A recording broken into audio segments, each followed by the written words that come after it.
우리가 살면서 만약 100이라는 수치가 있는데 50이라는 평가를 받거나 60이라는 평가를 받는다면 우리가 너무 속상할 거예요. 좋은 상품이 있는데 그 상품의 가치도 평가받는다면 그게 정당하지만 그 상품의 가치만큼 평가해 주지 못한다면 얼마나 그 마음이 상심하겠습니까? 오늘 우리 속에는요, 가장 가치가 있는 가장 보배로운 곳을 지냈다고 하는데 우리는 스스로 생각하기를 나는 아무것도 아니야, 나는 별 볼 일 없어라고 생각하면서 자신을 평가절하하고 자기 안에 계신 것을 갖다가 무시해버린다면 우리는 행복한 삶을 살 수 없습니다. 여러분 한번 따라해볼까요? 나는 가장 소중한 존재다. 여러분 각 사람이 얼마나 소중한 존재였냐면 우리 아버지 하나님께서 독생하신 예수님을 죽이기까지 값지고 보배로운 사람이 바로 여러분이고 저라는 거예요. 할렐루야. 저는 세상에 억만금을 준다 해도요, 우리 하은이하고 우리 하영이는 바꾸지 않을 거예요. 당연히 우리 사모님도 안 바꿀 거예요. 걱정하지 마세요. 왜? 그 어떤 것보다도 소중하니까요.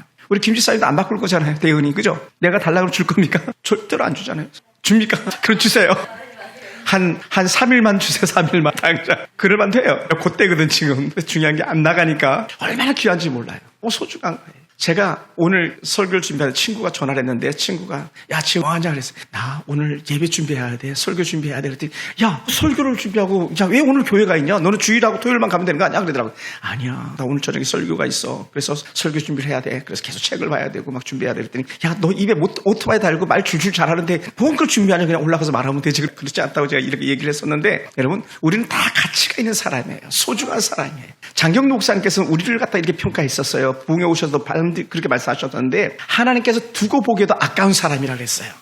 누가? 저와 여러분이 얼마나 소중합니까? 여러분 그렇게 소중한 사람인데도 불구하고 가치를 제대로 평가받지 못한 한 사람이 있다면 그럼에도 불구하고 너무 유명한 사람이 있다면 그 사람이 바로 삼손이 아닐까 생각합니다. 삼손은 웬만해서는 평가받지 못한 사람이에요. 삼손이 한 좋은 일도 되게 많은데 그 좋은 일보다는 삼손이 그 잘못된 헛된 일들 때문에 평가를 받지 못해가지고 안타까움을 주는 그런 사람이 바로 삼손입니다. 더더군다나 이스라엘에는 그 사사기 12명의 사사가 나오는데 그 12명의 사사 중에 마지막 흔히 말하는 꼴찌라고 그러죠. 꼬레비, 꼴찌 사사가 이 삼손이에요. 그러니까 삼손의 삶이 평가를 좀 낮춰서 얘기한다면 삼손의 삶이 너무나도 개판 5분 전이어서 하나님은 다시는 사사를 일으키지 않는, 성경적으로 그렇습니다. 굳이 사람들은 아니야 마지막 사사는 사무엘이야 하면서 사무엘을 굳이 껴넣기도 하지만 그러나 어쨌든 성경에서는 마지막 사사는 삼손으로 끝이 납니다. 그리고는 이 삼손 스토리 이후에는 아주 정말 말로 표현할 수 없을 만큼 너무 엉망진창인 그런 삶을 사는 이스라엘 백성들을 드러냈는데 정말 자기 소견에 얼마나 자기 입맛대로 살았는지를 갖다가 17장, 18장, 19장, 20장, 21장에서 드러내고 있어요.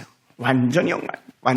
이런 삼손의 아름다운 은혜를 갖다가 20장까지 이렇게 말하는데 그 삼손의 그 잘못된 것 때문에 완전히 나라가 완전히 초토화되는 그런 현상들 때문에 사람들은 삼손을 평가절하고 있지 않나 생각됩니다. 삼손이 마지막 삶을 마친 곳이 바로 가사라는 지역입니다. 가사.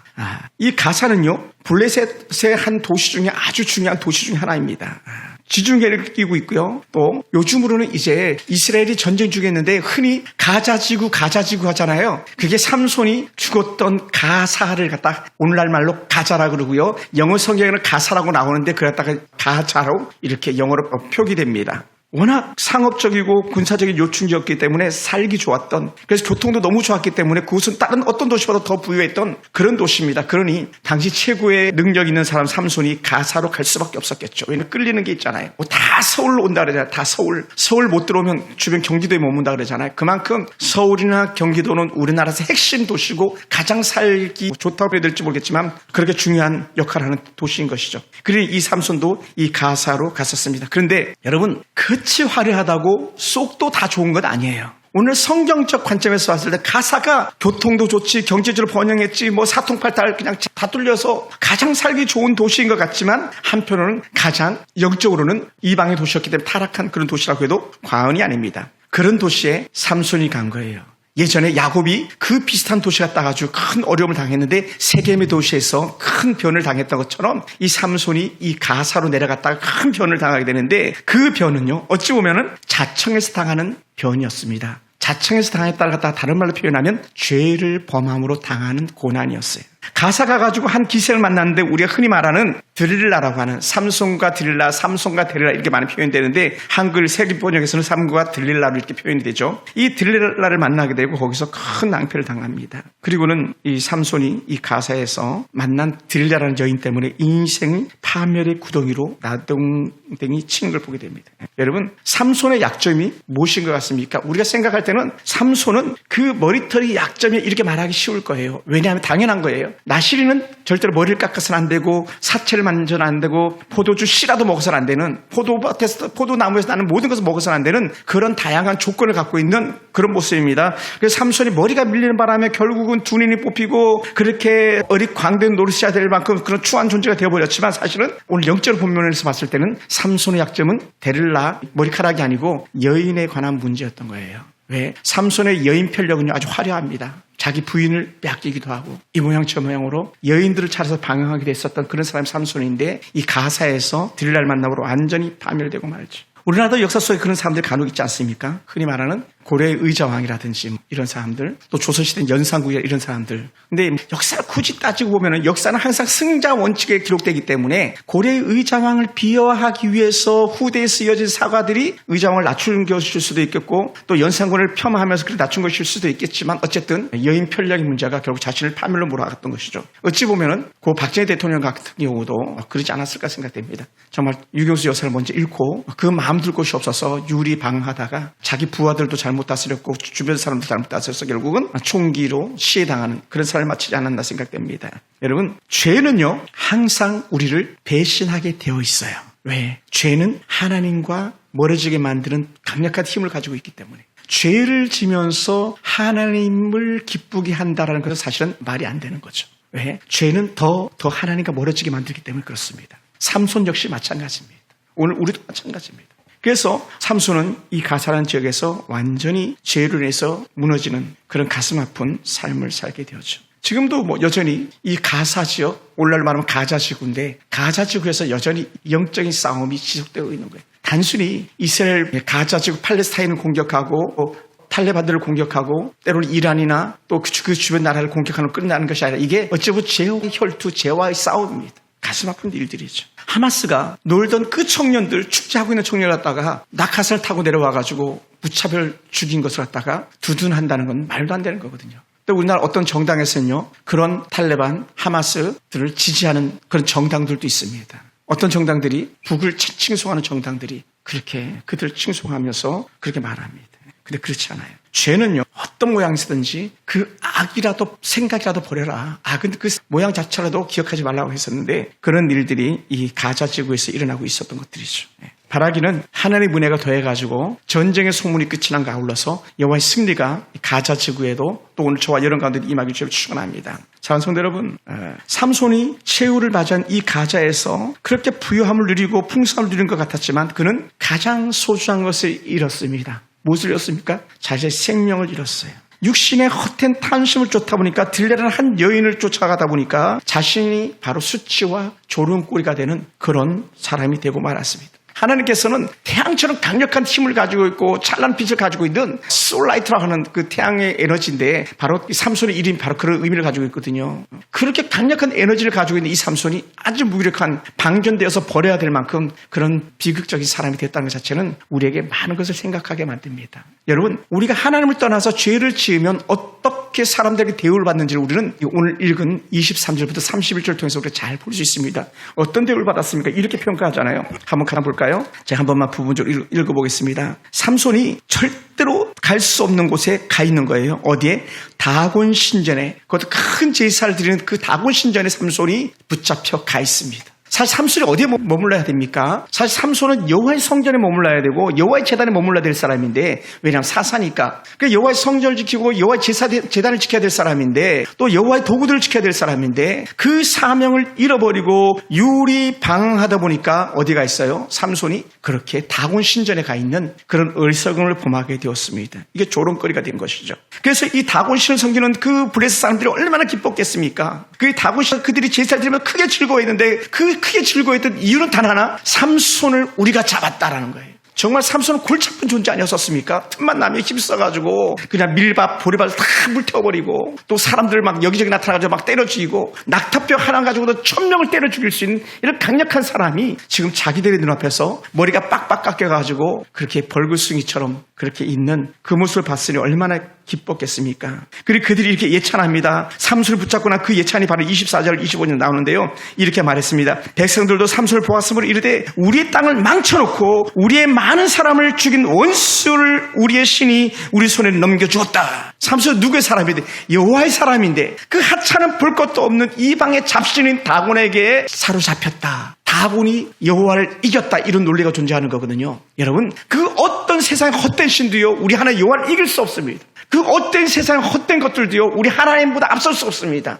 그런데 지금 다곤 신전의 사람들이 외치면 우리 신이 이겼다. 우리 신이 이겼다. 그 우리 신을 이긴 증거가 뭐냐? 바로 이 삼손이다라고 말하고 있는 거거든요. 그러면서 이렇게 표현합니다. 자, 자기들의 24절 중간에 보면요. 자기들의 신을 찬양하며 그들의 마음이 즐거울 때에 이르되 삼손을 불러다가 우리를 위하여 제주를 부리게 하자. 삼손을 위하여 우리에게 제주를 부리게 하자. 원래 삼손은요 이스라엘 백성들로 태어난 사람이거든요. 마노아의 가정에 아이가 없을 때에 하나님 앞에서 신실한 믿음의 가정 마노아의 부부에게 이 아이를 줄게 하면서 나시로 잘 켜서 하나님 앞에서 해라고 했는데 불구하고 지금 그렇게 여호와의 나라와 여호와의 백성들을 쓰임받아야 될 그가 겨우 곰처럼 제주라 부리는 원수처럼 제주라 부리는 그런 하찮은 사람 되고 만 거예요. 지금 25절 본문에서 그렇게 말하고 있거든요. 그리고는 그를 오게 해서 삼손을 불러내가지고 제주를 부리니라. 삼손이 시키는 대로 제주를 부릴 수밖에 없는 이 모양새를 하고 있는 것이죠. 얼마나 가슴 아픈 얘기입니까? 사랑하는 성도 여러분, 우리 하나님과 멀어지면 멀어질수록 무엇이 사라지냐면 영적 분별력이 사라지는 순간에 우리는 하나님을 위해서 영광스러운 찬송을 부리고 하나님의 영광스러운 삶을 드러내는 사람이 아니라 세상의 조롱거리가 돼가지고 세상의 즐거움을 노래하는 그런 자가 되고야 마는 거예요. 우리는 그걸 깨달아야 됩니다. 우리 아이들이나 우리 교회나 우리 모든 성도들이 하나님의 은혜 가운데 거하지 않으면 세상에서 조롱거리, 세상의 손가락질 받는 존재가 되어버리고 마는 거예요. 아주 하찮게 여기는 그런 존재가 되고 마는 것이죠. 그래서 지난주에도 잠깐 설교했었습니다마는 왜 남한이 또 북한이 이렇게 갈라졌는가? 믿음을 지키고 그렇게 급격하게 하나님의 은혜를 찾았던 백성들이 그 문화와 타협하고 시대와 타협하고 정치와 타협해가지고 신사에 절했던 그 일들 때문에 하나님께서 남과 북의 전쟁이라는 그런 소용돌이 속에 몰아넣었다고 하는 징계의 소리를 우리가 듣지 않았습니까?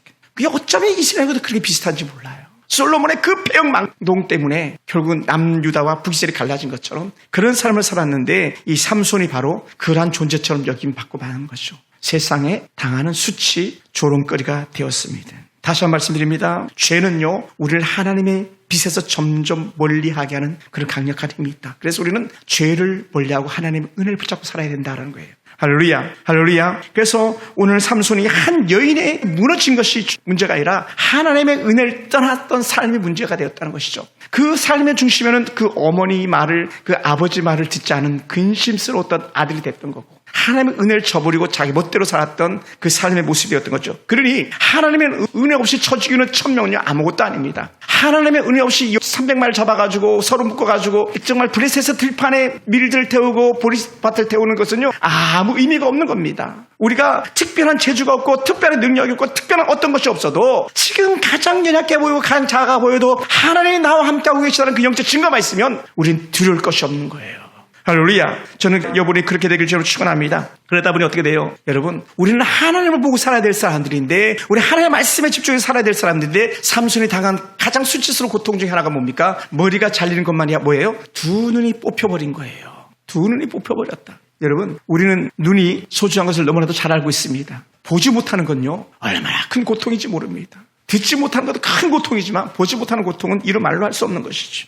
그래서 삼손이 두 눈을 뽑히고 그렇게 맷돌을 돌리는 노예로 전락했을 때에 그가 가지고 있는 단어는 한 단어를 절망이라는 단어, 절망. 세상 말로 이렇게 표현합니다. 나 끝났어. 나 끝났어. 사랑하는 성도 여러분, 때로는 우리도 그럴 수도 있어요. 때로도 우리도 생각지 못하게 죄 가운데 있고 죄로 인해서 우리가 푹 절여졌다가 돌이켰을 때에 얼마나 큰 은혜가 있겠습니까마는 죄 가운데 있었을 때에 우리는 죄의 노예로 쓰임받고 부림받을 때는 우리 속에서 찾아오는 게 뭐겠습니까? 절망이라는 단어가 아니겠습니까? 절망. 그런데 오늘 우리가 삼손을 무시할 수 없는 이유 중에 하나가 뭐냐면요. 하나님은 우리를 절망 가운데 그냥 두시지 않는다는 거예요. 그래서 성경에서 기가 막히게 우리에게 소망을 주시면서 말씀하시는 은혜가 있는데 그것이 뭐냐면요. 바로 오늘 읽은 본문 바로 위에 22절이에요. 우리 한번 볼까요? 사사기 16장 22절 같이 한번 읽어봅시다. 다 같이 시작. 그의 머리털이 밀린 후에 다시 자라기 시작하니라. 할렐루야. 어찌 보면요, 머리털은 그냥 다 자연히 자라는 거죠. 머리털은 그냥 자라는 거예요. 제가 이런 생각입니다. 야, 민주사회 수염 멋있는데 저도 막 수염 한번 길러보고 싶었다는 생각이 들었거든요. 예전에 친구들 보면 막 수염을 잘 기르는 인도 선교사들 보고 외국 선교사들 보면 야, 나도 수염 한번 길러봤으면 좋겠는데 막 그렇게 생각해 보는데, 물론 그런 의도는 뭐 지금은 없습니다만은 삼손이 시간이 지나면 지날수록 뭐가? 머리털이 자라더라는 거예요. 머리털이 자라는 것을 삼손이 느꼈다고 말해도 과언이 아닐 것 같습니다. 점점. 반면에 누구는 이걸 몰라요. 블레셋 사람들이 이거 모르잖아요. 삼손의 머리를 자를 줄만 알았지 그의 머리가 다시 자랄 것이라는 생각을 하지 않은 거죠. 만약에 역사가가 정확하게 삼손이 모일에 잡혀가지고 머리 깎였어, 그리고는 언제 삼손이 죽었어 한다면 이 기간이 정확하게 나온다면 무려 며칠간 삼손의 머리가 자랐는지 평가가 딱 나오겠지만, 물론 역사에 그런 기록이 없어서 알 수 없습니다만은 중요한 거는 하나님의 은혜가 여전히 삼손에게 있음을 알려주는데 그의 머리가 자라고 있더라라는 거예요. 할렐루야. 제가 지난주에 머리를 깎으면서 이렇게 이발소 사장님께 말씀드렸어요. 이발을 2번만 더 하면 2025년입니다. 머리는 왜 이렇게 빨리 자라는지. 해는 금방 가는데 삼손에게도 있어서 시간은 더디 갔는지 모르겠지만 그의 머리는 쑥쑥 자랐던 것 같습니다. 그리고 삼손이 그걸 느꼈겠죠. 사랑하는 성도 여러분, 이건요 단순히 머리가 자라는 것이 아니라 삼손의 마음에 하나님의 은혜가 조금씩 영향력을 미치고 있는 거예요. 할렐루야. 우리 꼭 기억합시다. 내가 때로는 죄 가운데 거닐 때 하나님은 그냥 죄 가운데 있는 우리를 버려두지 아니하시고 죄 가운데서도 여전히 하나님이 너와 함께하고 계시라는 사인을 주고 계시는 거예요. 왜? 돌이키라고, 회복되라고. 할렐루야. 돌이키고 회복되라. 비록 너가 지금 저놈들의 조롱거리가 되고 있지만 그러나 너 속에는 여전히 하나님이 함께하고 계시라는 은혜가 있는 거예요. 신약에서도 이 비싼 은혜를 갖다가 누구를 통해서 우리가 볼 수 있냐면 흔히 요한복음 마지막 장에 등장하는 베드로를 통해서 우리가 볼 수 있는 거예요. 여러분, 예수를 모른다고 3번 부인했을 때 끝장나는 사람 아닙니까? 3번은 거의 뭐 완전한 수거든요. 그리고 완전히 예수를 배반한 거랑 같은 거 아닙니까? 욕을 하면서 부인했으니 이 삼손만큼 나쁜 놈이 베드로 아니었겠습니까? 그런데도 불구하고 하나님은 베드로를 지우지 않았다는 거예요. 왜? 그를 다시 찾아가시니 그 증거가 되는 겁니다. 갈릴리 바닷가에서 주님은 시몬에게 물으셨네. 베드로도 아니고 시몬이라고. 넌 여전히 시몬이 했던 그 시몬에게 베드로라는 이름 불러주지 않고 시몬이라는 이름 부르면서 내가 나를 사랑하냐 3번 물어본 것은요 3번 치유 은혜가 임하고 다시 베드로가 쓰시는 하나님 역사가 되는 거예요. 오늘 그럼 우리가 꼭 기억해야 됩니다. 우리 하나님의 사람이 때론 죄 가운데 거닐지라도 그를 포기하지 않는 하나님을 우리가 볼 수 있어야 됩니다. 죄는 끝났어라고 말하는 그것은 우리 입에서 나오기 아주 쉬운 평가일 수 있고 쉬운 표현일 수 있겠습니다만은 우리는 거기서 끝나면 안 되고요. 그럼에도 불구하고 하나님께서는 그를 돌이키실 거야 라고 말할 수 있어야 돼요. 할렐루야. 사실은요, 그런 사람이 저고 여러분 아닙니까? 우리도 삼손만큼은 아니지만 또 베드로만큼은 아니지만 혹은 삼손보다도 베드로가 더 하나님의 은혜를 저버리고 살았던 들이 많았던 사람들이 아니겠습니까? 그러면서 우리도 때론 실패하면서 삶에서 정말 절망하면서 탄식하면서 내 시대는 끝났다라고 하면서 털썩 주저앉아 있던 그런 삶이 오늘 저와 여러분 삶이 아니었겠습니까? 그런데도 불구하고 하나님은 어떻게 돼요? 다시 너에게 기회를 준다라는 거예요. 할렐루야. 다시 너에게 기회를 준다. 끝까지 포기하지 말고 다시 시작하라라고 말하는 거예요. 누구에게? 삼손에게. 여러분, 삼손이 그렇게 사람들에게 조롱당하면서 때로 막 박수도 받았을지 몰라요. 잘한다. 뭐 잘해서 잘하는 게 아니죠. 우스갯노리감이니까. 그랬을 때 삼손이 가지고 있는 것은요, 반대를 본 거예요. 그는 눈은 뽑혔지만 전에 보지 못했던 하나님을 볼 수 있는 영적 안목이 열렸는데 그게 뭡니까? 삼손이 기도하기 시작했다는. 주 여호와여 구하옵나니 나를 생각하게 하옵소서. 28절에 삼손이 그렇게 기도합니다. 삼손이 부르짖어서 그가 하는 말, 주 여호와여 나를 생각하옵소서.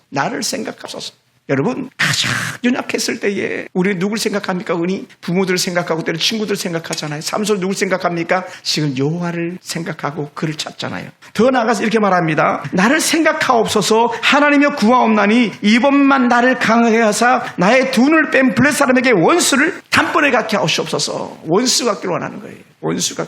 여러분, 우리가 가장 처절하고 가장 연약할 때에 우리 이렇게 고백했으면 좋겠습니다. 하나님, 다시 한번 쓰임받게 도와주시옵소서. 내 인생 다시 한번 하나님을 위해서 쓰임받게 도와주시옵소서. 삼손의 기도죠. 삼손이요, 살려달라는 기도한 거 아니잖아요. 삼손이 배고프니까 먹여달라는 기도한 거 아니잖아요. 하나님, 원수를 갖게 하옵소서.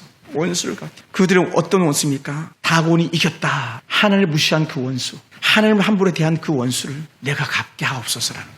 물론 우리가 좀 더 세부적으로 얘기한다면 나의 원수를 갚게 하옵소서라고 말할 수 있을지 모르겠지만 저는 그렇게 해석하고 싶지 않았어요. 여호와의 원수를 갚게 하시옵소서. 사랑하는 성도들, 우리가 연약할 때에, 우리가 부족할 때에 하나님을 찾는다면 하나님은 우리의 연약함을 통해서 하나님의 영광을 드러낼 수 있는 그런 도구로 쓰임받게 될 줄로 믿습니다. 사랑하는 성도 여러분, 그럴 때 우리는 하나님이 주시는 은혜를 잘 기억할 수 있게 되기를 원합니다. 삼손이 이 기도를 한 후에 여호와의 선하신 손이 그들과 함께하고 있음을 볼 수 있습니다. 왜냐? 한 어린아이를 통해서 양쪽 기둥에 손을 갖다 대라라고 말할 수 있는 그런 여유가 생겼던 거예요. 그리고는 삼손이 그 집을 버티고 있는 두 기둥 가운데 하나는 왼손, 하나는 오른손을 껴안고 그 기둥을 흔들어서 무너뜨리고 마는 그런 삼손의 모습이죠. 그때 삼손이 마지막 말 이렇게 말합니다. 30절에 삼손이 이르되 블레셋 사람과 함께 죽기를 원하노라. 사실은 이건 삼손이 죽음을 말하는 게 아니라 삼손이 내가 하나님의 원수를 갖기 원하노라. 이 고백이라고 우리는 봐야 됩니다. 이 고백. 삼손은 하나님의 원수를 갚는다. 하나님의 영광을 위해서 내 이 한 몸 불사오르게 하시옵소서, 이 고백인 것이죠. 그때 성경은 분명히 우리에게 말합니다. 그 당시에 이 일로 인해서 그 집 무너져 그 안에 있는 모든 방백과 온 백성들이 덮이니 삼손이 죽을 때에 죽인 자가 살았을 때 죽인 자보다 더 많았더라. 무려 3,000이나 되었다는 거예요. 사실 3,000명이 들어가는 건물이라면 어마어마한 건물 아니겠습니까? 근데 그 건물의 두 기둥을 잡아뜨리니 왕창 중창 다 무너져 버리고 삼손도 그 삶 속에서 거기서 삶이 끝이 나고 마는 거죠. 만약에 삼손을 평가절에서 말했다면 이 아래에 있는 본문은요 이렇게 끝났었을지도 몰라요. 삼손은 어리석게 다곤 신전에서 자기 힘 자랑하다 죽었다 이렇게 맞췄어야 될 거예요. 근데 성경은 그렇게 하지 않았다는 거예요. 삼손이 살았을 때보다 죽을 때 죽인 자가 더 많았더라. 삼손은 마지막까지 그가 죄를 돌이키고 기도하면서 하나님의 은혜를 갖다가 쏟아붓고 그가 죽었다는 거예요. 그 에너지가 어디서 나왔습니까? 머리털이 자라더라 해서 사인을 받았고 그가 기도함으로 하나님의 응답을 받은 거예요. 저는 오늘 저와 여러분 삼손이 그런 은혜이기 원합니다. 내 시대가 끝났어, 내 인생이 끝났을 때는 그렇게 말하고 싶은 여러분이 있다면 또 저도 때로는 그런 마음이 들 때가 있는데 아니야, 내 삶은 아직 끝나지 않았다. 지금까지 살아왔던 어떤 삶보다 더 가치 있고 더 멋진 삶을 살아낼 것이라고 하는 그런 은혜를 저는 누릴 수 있길 주로 축원합니다. 할렐루야, 할렐루야. 그것이 여러분에게 소망이 되길 주로 축원합니다. 저는 지난주 토요일 날 이전에 섬겼던 최남수 목사님과 많은 대화를 할 수 있는 그런 시간을 가졌었습니다. 왜냐하면 같이 식사하면서 또 오가면서 많은 말씀을 나눌 수 있었는데 그분이 그런 말씀 하시는 거예요. 내가 더 큰 일을 위해서 빨리 내가 맡은 사역을 그만둬야 될 것 같아. 이런 얘기를 하시더라고요. 전 세계를 다니면서 여전히 할 일이 있으시다는 고백이죠. 나이가 70이 되어도 전 세계가 그게 필드인 것이죠. 우리 같으면 눈도 안 보이고 귀도 어둡고 돈도 없고 뭐 가봤자 돈밖에 더 쓰겠어 이렇게 우리를 치부해보려 말 텐데 그렇게 말하지 않았다는 거예요. 내가 이 한 몸 불태우리라. 사랑하는 성도 여러분, 오늘 저와 여러분 삶 속에서 이런 은혜가 있기 원합니다. 내가 비록 눈이 뽑혔고 머리가 잘렸지만 그리고 지금 종로로 타면서 여기서 재주 부리고 있지만 곰처럼 재주 부린 내가 아니야, 여기서 끝나지 않아. 하나님의 영광을 위해서 내가 다시 한번 쓰임받아야지 하면서 기도하는 순간에 그는요 정말 히어로 삼손, 믿음의 사람 삼손이 된 거예요. 왜 우리가 담대하게 이렇게 말할 수 있냐면요, 신약에서 히브리서 11장은 믿음의 사람들의 장입니다. 그래서 그 믿음의 사람들의 장 중에 그 이름이 쭉 나열되는데 우리가 잘 아브람, 이삭, 야곱 등도 쭉 나갈 때에 그 사이에 삼손의 이름이 함께 기드온, 바락, 삼손. 여러분, 기드온은 위대한 하나님의 사람이거든요. 바락 위대한 하나님의 용사거든요. 그 뒤를 이어서요 삼손이 등장하고 있는 거예요.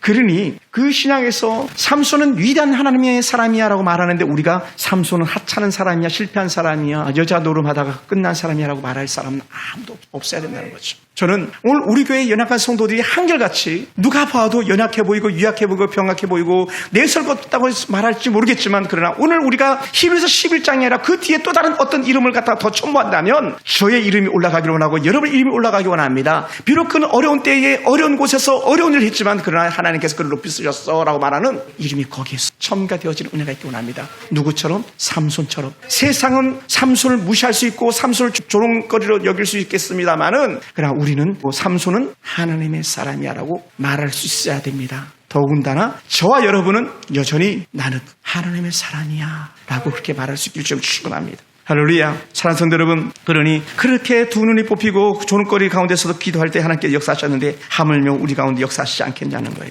하나님께서 저희 여러분 가운데 여전히 역사하고 계시는 믿으시기 바랍니다. 사랑하는 성도 여러분, 여러분을 통해서 일하실 하나님을 기대하시기 바랍니다. 그렇게 실패의 삶, 지글지글맞게 부모 속 썩인 삼손인데도 불구하고 그를 버리시지 않으셨던 하나님이 저와 여러분을 버리지 않으시길 주로 축원합니다. 하나님은 그 어떤 경우에도 우리를 포기하지 않으시는 그런 하나님인 줄 믿습니다. 그런 하나님께 주신 영적 에너지 가지고 지금 여러분 속에서 다시 내가 삼손의 머리털이 자라는 것처럼 내 안에 성령의 은혜가 점점 자라서 어떻게 해요? 성령 충만을 말하는 사도 바울의 에베소서 말씀처럼 성령의 충만한 은혜 가지고 하나님의 은혜가 있고 충만합니다. 할렐루야. 그래서 그 어떤 사람과 영적 레벨을 견졌을 때에 부족함이 없는 여러분 되기를 주님으로 축원합니다. 할렐루야. 우리 사랑하는 이수사님 그 언니하고 얘기해도 정말 조금도 꿀리지 않는 그런 집사님 되세요. 언니 나는 하나님의 사랑 삼손의 영적 에너지가 있어 막 이렇게 고백할 수 있기 원합니다.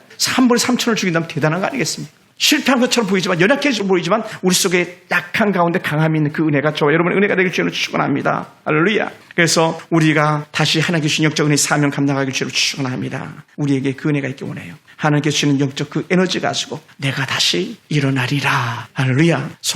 소년아 나 양쪽 기둥에 내 손 좀 대줘라. 기둥도 못 찾는 삼손이 기둥을 찾는 순간에 찾아지는 순간에 역사가 일어났던 것처럼 여러분 이 역사가 다시 재현되지 원합니다. 사랑하는 성도 여러분, 여러분 속에 연약함이 무엇입니까? 그 연약함 가지고도 하나님께서는 다시 쓰시기 시작하는 시점이 되게 하신다는 거예요. 못할 수 없었던 삼손을 통해서 다시 일하셨던 하나님께서 그런 은혜가 있곤 합니다. 그리고 더 나아가서 삼손은요 그래도요 다곤이라는 큰 신의 신전을 무너뜨린 거 아닙니까? 가장 좋은 전리품인 삼손을 가장 높이 여겼던 그 신전에 머무르게 했는데 그들의 자랑거리였고 그들의 노래가 됐던 그 신전을 무너뜨리는 그 사명 감당했습니다. 오늘 저 여러분이 그 은혜 사명 감당할 수 있기를 주를 축원합니다. 사람들은 다 무시하고 함분했던 삼손이었지만 하나님 역사를 드러냈던 그 삼손 누구도 그런 사람 없었잖아요. 성경을 통틀어 보세요. 이방의 신전을 무너뜨린 사람은 유일하게 삼손 하나예요. 삼손 하나. 그 은혜를 우리가 볼 수 있게 되길 주로 축원합니다. 더 나아가서 여러분 죄인 괴수라 할지라도 주께서 부르시면 은혜인 줄 믿습니다. 오늘 저와 여러분이 죄인 중에 괴수라 했던 그 사도 바울의 만분의 1도 못한 우리들이지만 그럼에도 불구하고 하나님 나를 통해서 일하심을 기대합니다. 고백한다면 여러분 통해서 새 역사를 써가실 하나님을 여러분이 경험하게 될 것입니다.